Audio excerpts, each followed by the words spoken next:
All right, welcome, and thanks for coming out today. Today, we're finally going to talk about that Facebook phone. Or more accurately, we're going to talk about how you can turn your Android phone into a great, simple social device. You're going to be able to transform your Android phone into a great social phone. Now, at Facebook, our mission is to give people the power to share and make the world more open and connected. And we talk about these two words a lot, open and connected. Open means having access to information and being able to learn about the world around you. Connected means having access to people and being able to reach out to and know what's going on with anyone who you care about. These two concepts are a lot of what makes us human. And because of that, it's no surprise that we all spend so much time using social tools. As a matter of fact, on average, we all spend about 20% of our time in phones on Facebook. And if you add an Instagram, that's more than 25%. And if you count all of the social and communication apps, it's even more. So no other category of activity even comes close. We spend our lives sharing and connecting. So we asked ourselves, if we're all spending so much time on our phones interacting with people, then how can we make this easier? What would it look like if instead of our phones being designed around apps first and then just being able to have some interactions with people inside of those apps, if we flipped that around and made it so that our phones were designed around people first and then you could also interact with apps when you wanted to? What would it feel like if our phones were designed around people, not apps? Well, it would feel really different. Computers have been designed around apps and tasks for more than 30 years, with a modern UI dating back to Windows 1.0 in the early 80s. Computers used to be these expensive and clunky and not very fun to use devices. So you'd really only ever use one when you had a task that you wanted to perform. You'd open it up and you'd double click on the icon that you wanted to use and you'd go in and perform your task and close it down, and that was basically your workflow. And now, fast forward 30 years later, and even though the devices that we're using are a lot nicer now, the UI model is actually largely the same. Now, there's a place for this. So a lot of the time, we do need to do tasks, and this is a great model for that. But now, there's a new use case that is becoming more and more important. We have our phones with us all the time, and more, we just want to know what's going on with the people around us. How often have you had this happen to you where you're basically a few minutes in between meetings or you're standing in line at the store and you want to know what's going on, so you pull out your phone to see which of your apps have that little red dot on them, and to see what content is going on. Now that isn't performing a task. That's just wanting to stay connected and know what's going on in your world. That's being human. So, and why do we need to go into all those apps in the first place in order to see what's going on with the people we care about? That's because today, our phones are designed around apps and not people.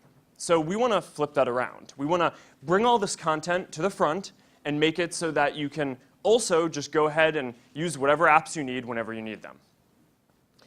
Now, the thing is, we've actually seen this pattern before. Before we had Newsfeed on Facebook, we all navigated through a homepage that was just a list of apps. So if you wanted to see Friends updates, you clicked on Friends. If you wanted to see photos, you clicked on Photos. If you wanted to see messages, you clicked on Messages. And then we got Newsfeed, and this changed the way that we interacted with all of these services. It made it so that instead of just being a list of apps, Home was now all of this fresh content. And it made Home feel like a home. It brought it to life. It gave it this soul. And we all realized that this was a much better way for us to consume content. And as a result, we all started consuming a lot more, about twice as much, nearly overnight.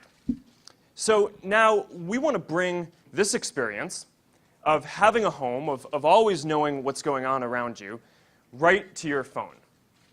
And we want to deliver this experience to as many people as possible. So we don't want to build some kind of phone or operating system that only some people are going to be able to use, right? A great phone might sell 10 or 20 million units at best.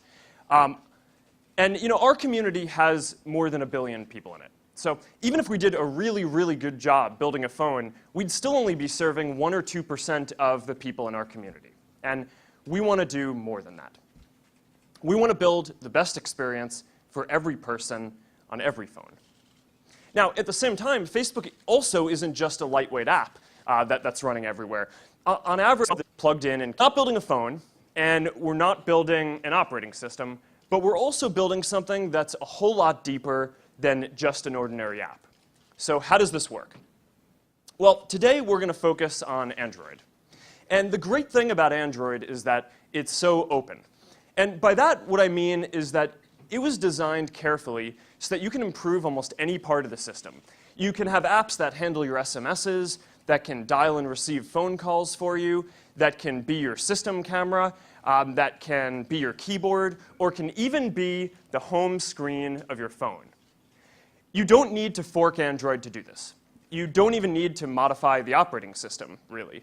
Android was designed from the ground up to support these kind of deep integrations. And because of Google's commitment to openness, you can have experiences on Android that you can't have on most other platforms. So today, we're going to talk about a new category of experiences, the home screen of your phone.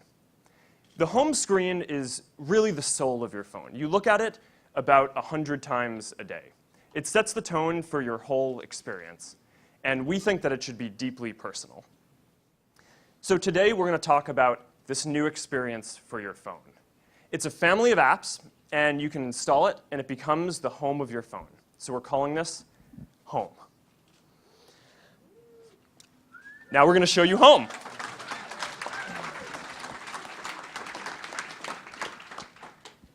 This is an Android phone. You've installed Home on it, and when you turn it on, here's what you're going to see.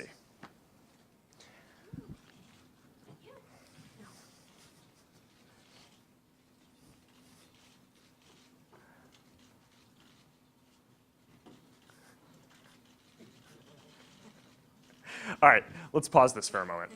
Now, with Home, you see your world through people, not apps. One of the most important things that we do as people is stay connected with what's going on in the world around us. So Home is designed specifically to help you do this.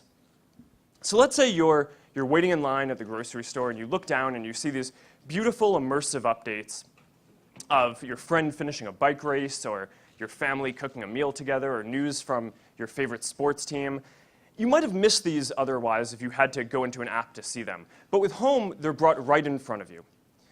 Since Home is the lock screen in addition to the home screen, you don't need to do any swipes or gestures in order to be able to see this content. And it's all right there as soon as you look at your phone, because you've already loaded all this content in the background while your phone was sleeping.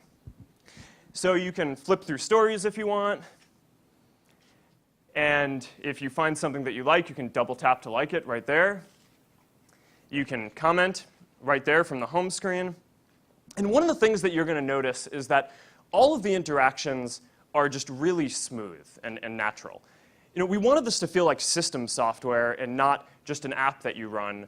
And we feel like there's a higher quality bar for that. So we've spent a lot of time building up infrastructure and tooling in order to make this the highest quality experience that you're going to have on Android. Now, some updates are more important than others. And Cover Feed is great for being able to stay on top of what's going on with all the people you care about. But sometimes there's a more important message and you want to get notified. And if your phone is designed around people, not apps, then your notifications should be too. So let's say I get a message from my friend. I'm going to get a notification with her face and her name instead of an app's icon and the app's name. So I'm easily going to be able to tell if this is a person who I want to interact with now. And if I do, then I could just tap on it to pull her up and interact with her. Or if not, I could just swipe away to throw her away for now. And you know, let's say there's a bunch of people who are interacting with me, and I don't want to deal with this right now. I can just press on it to grab them all and throw them away if I want. But a lot of the time, you want to get back to your notifications later. So you can also just dock them, throw them down, and continue just browsing your cover feed. So that's putting people first in your phone. But apps are really important too. So we wanted to design Home so that it's just as easy to get to your apps using Home as with any other phone that you'll use. It's just one swipe away from the home screen or lock screen. So you pull up your lock screen, and with one swipe, you can bring up your app. So let's say that you want to get directions to a restaurant that you're going to go to. What you do is you put your finger on your face there at the bottom, and these options pop out for apps, Messenger, and the last app that you're in. You just swipe up, and there are your apps right there. Just one swipe away. All your apps, and the launcher has pages and everything else that you'd expect. So you can go and you can tap on maps to get your directions. Then when you're done, you just throw it away, and you're back to cover feed and your friend's content. So that makes it really easy to get to all of your apps. But there's one in particular that we wanted to make even easier: messaging. Phones are communication devices, and we spend all day long messaging. But in today's app-centric world, messaging is treated like just another app. So that means that all day long when you're messaging, you're constantly switching back and forth between apps, and that can be annoying. And we think that it should be better. We all want to talk to people, not apps. So we came up with this idea that we call chat heads. And the idea is really simple. So let's say a friend messages you. In this case, it's going to be Shrep. He'll pop up, and it's going well. And you can just tap on his face and bring up his conversation, and without losing any context of what you're doing in the app behind. And this can stay there in any app that you're in. So let's say you're playing a game, and you want to tell your friend about it. Now that's easy. If you're looking at a photo and you want to reach out to someone immediately, now you can do that, no problem. Chat heads give you this immediate personal connection to the people you care about. So now let's say another message comes in. This time it's going to be from Cheryl. Now you get two, and you can easily switch between them. You can close them, and they collapse into this nice little pile on the side of the screen, so they're not taking up much room. You can move them around to find the right place where you want them to be. That's a lot of fun. And then the most fun of all, when you're done with them, you just throw them away at the bottom. Bam. All right.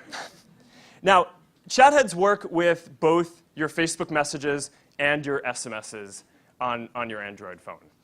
So we think that chat heads are this great personal way to do messaging. Now, I just blew through a lot of stuff. So there's a lot of detail in each of the things that we went through, and we want to go through it in some more detail. So